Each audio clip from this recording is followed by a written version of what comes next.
assessing already tense U.S.-China relations after the Chinese surveillance balloon was shot down. Welcome to VOA Asia Weekly. I'm Chris Casquejo in Washington. That story is coming up, but first, making headlines.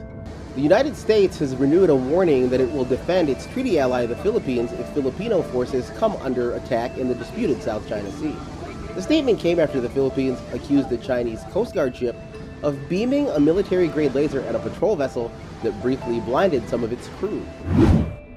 12 years after a massive earthquake and tsunami triggered a nuclear catastrophe, workers at Japan's Fukushima Daiichi plant are preparing to release treated wastewater into the sea. Operator TEPCO said the water has been filtered to remove most radioactive elements and called the release both safe and necessary. Pacific Island leaders have urged Japan to delay the release over fears the discharge may not be safe. One of Cambodia's last free media outlets, Voice of Democracy Radio, ceased operations Monday. Prime Minister Hun Sen ordered its closure after it alleged that Hun Sen's son, Lieutenant Hun Manet, signed a $100,000 donation on his father's behalf for Turkey earthquake relief aid. VOD acknowledged it made a mistake. The closure comes ahead of general elections set for July. ByteDance, the Chinese parent company of social media platform TikTok, became the fourth largest internet company in spending on U.S. federal lobbying as of last year, according to newly released data from nonprofit Open Secrets. ByteDance spent $5.4 million in 2022 alone. Only Amazon and the parent companies of Facebook and Google spent more last year on lobbying efforts. The White House says the 3 unidentified aerial objects shot down, including one over Canada, in the past week were likely benign. Military officials also disclosed that a missile fired at one of the objects over Lake Huron on Sunday missed its intended target and landed in the water before a second one successfully hit. As Washington searches for answers about the surveillance balloon and unidentified aerial objects, one thing is clear: China-U.S. relations have taken a hit. VOA's Anita Powell reports from the White House. There are many questions about the 3 unidentified flying objects the U.S. military has shot down in as many days. White House officials offered one theory on why the military is suddenly finding more of these flying vessels, because these are the objects they're looking for. If you set the parameters in such a way that to look for a certain something, it's more likely that you're going to find a certain something. On Friday, less than a week after downing a Chinese balloon over the eastern shore of the United States, the U.S. military shot down a UFO over Alaska. On Saturday, the U.S. worked with the Canadian military to take down another over the Yukon Territory. And on Sunday, a third was shot from the sky into Lake Huron. People should not panic, Kirby said.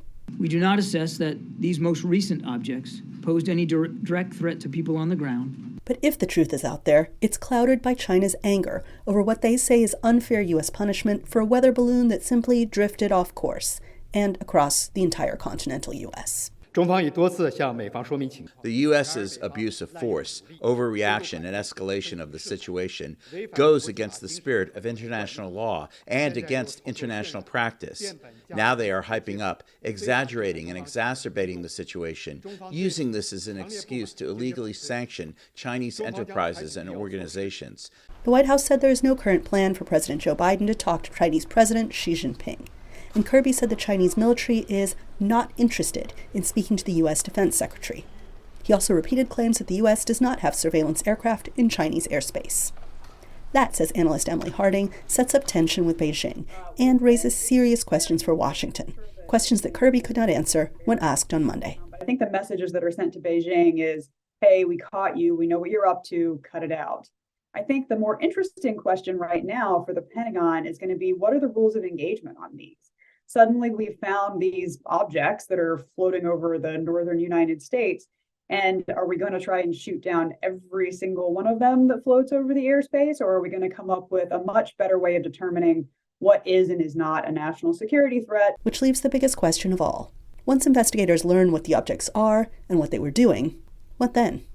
Anita Powell, VOA News, the White House. Finally, Air India is placing orders for 470 Boeing and Airbus aircraft, a sign of surging travel demand in a nation with a swelling middle class. Air India is ordering 220 Boeing aircraft valued at $34 billion. It is U.S.-based Boeing's third largest sale of all time in dollar value and its second of all time in quantity. Visit voanews.com for the most up-to-date stories. Thanks for watching VOA Asia Weekly. I'm Chris Casquejo. Until next week.